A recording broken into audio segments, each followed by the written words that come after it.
The Clarion-Ledger is a paper in Mississippi, and they broke a remarkable story in a very competitive Senate race.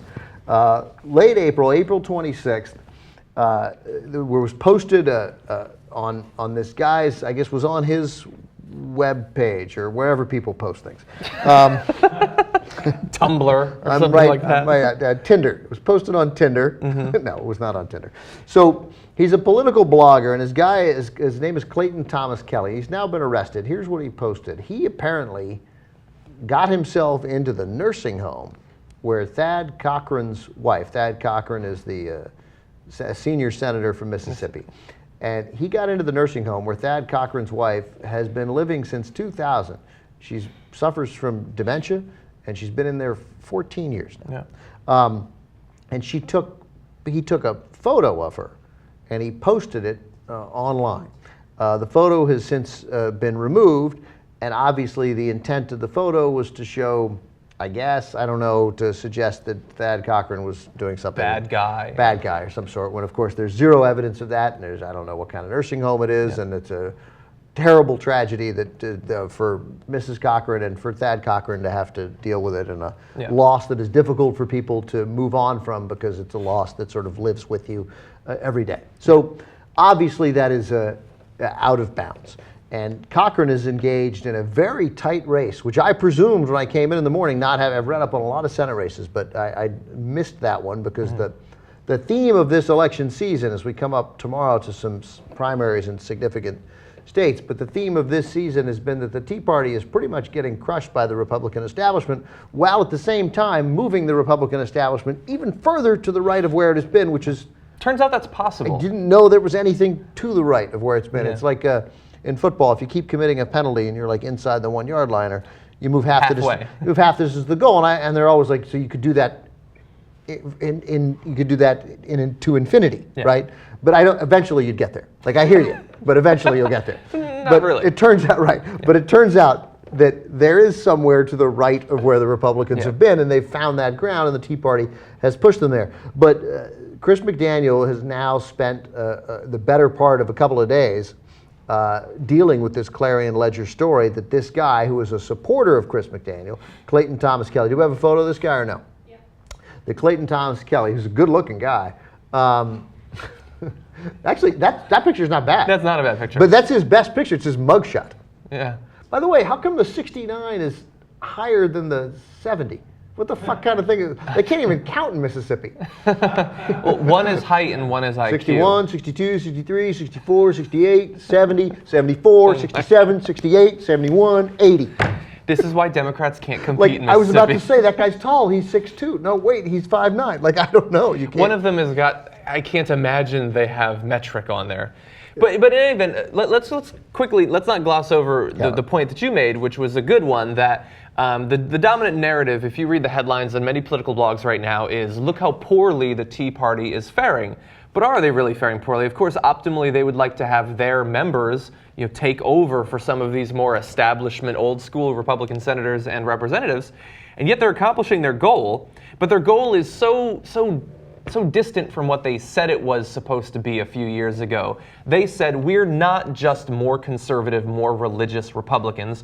We're something different. We don't care about the social issues. We care about fiscal responsibility and things like that. And yet the end goal is just Republicans who are more conservative, more radical, more extreme on whatever issue you want to input. Just think of an issue, they're a more extreme version of what they were 5 or 10 or 15 years ago. And of course their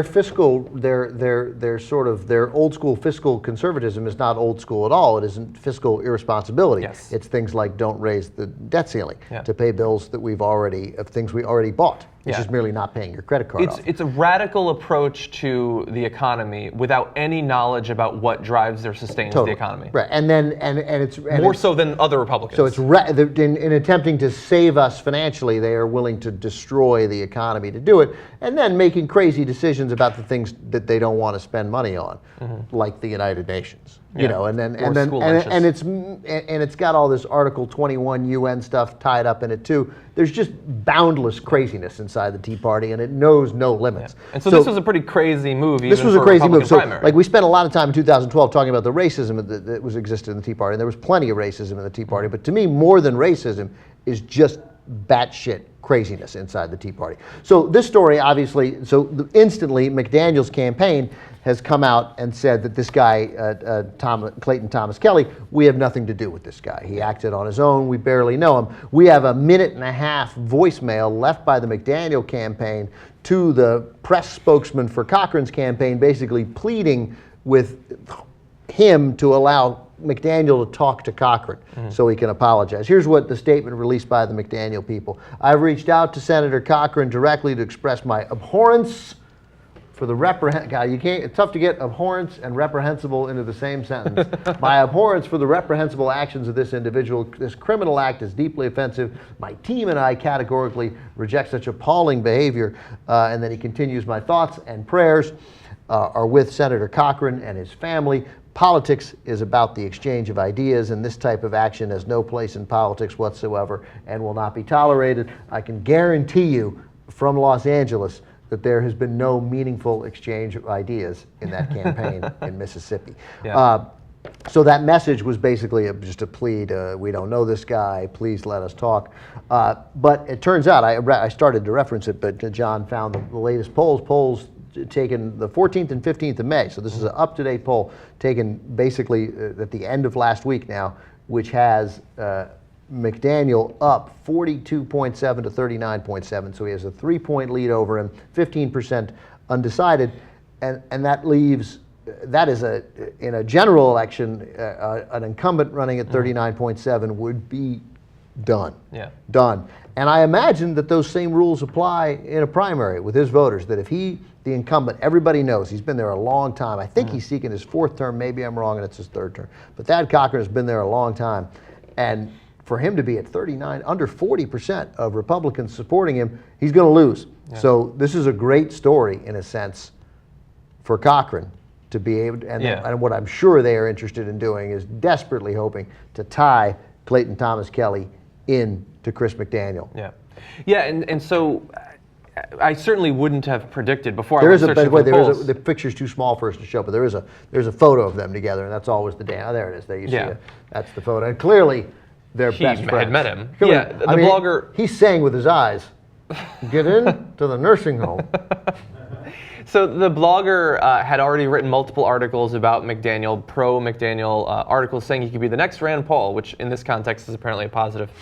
And so the thing that sort of complicates it, and we don't have time to play the full voicemail, is the McDaniel campaign and their campaign spokeswoman can't seem to get right exactly when they found out about this. There's been some misinformation about that, implying that they're just trying to do damage control, and maybe they did actually know about it. But yeah, I can't imagine. It does no. You have to be wild political novice to think that this will work. That just releasing the photos. That releasing the photo will not backfire on you. That it will be that people aren't going to react. Did somebody sneak into a nursing home and take pictures of her? I mean, look, unless no one is suggesting in any of these stories that the conditions were horrific. Yeah, and here's a crazy thought. Perhaps if your wife has dementia for 14 years and you're a politician who's constantly on the other side of the country, maybe the best place for her is in a home where she has medical care. That seems like it could very well be the humane thing to do. I don't know about this particular nursing home, but that seems not so crazy. And here's the thing that I know Republicans are in favor of, and if you don't have the money to afford good nursing care for a relative who has dementia and needs 24-hour care, obviously the state facility should be kept up to the standards of the best private facilities. And for that, of course, we would need tax dollars. Yes. Right. And bear in mind, too, that this is, I guess, the fruit of the tree Karl Rove planted over the past 2 decades. You can't go around doing absolutely abhorrent and reprehensible things to your Democratic opponents, like implying that a man whose crowning achievement had been the work he'd done with at-risk kids, saying that he was a pedophile, taking female politicians and implying behind closed doors that they're lesbians and things like that, saying that John McCain had an illegitimate black baby, saying that Hillary Clinton has had traumatic brain injuries and so you can't trust her, she might be crazy. All of those things that Karl Rove and that breed of Republican political operative have been using against Democrats for the past couple of decades, eventually you're going to be seeing that used in the Republican primaries, and you're seeing something like that on a micro level with this blogger.